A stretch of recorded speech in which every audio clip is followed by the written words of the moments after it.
Okay, in order to solve this question, we have to talk about the transmission of genetic information from one organism to another. Okay, first, this imagine this is your cell.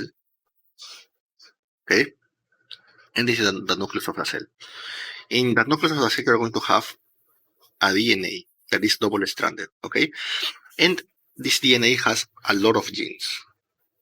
In each gene is going to have the information, or particularly have the information for all the traits that this organism have. Okay, so in order to express, for example, let's suppose this is a cell in the eyes. Okay, that is going to give the blue eyes color. So let's suppose this gene, this is the gene for blue eyes color here. So it is going to express a mRNA. Okay, then this mRNA is going to move out from the nucleus and bind ribosomes.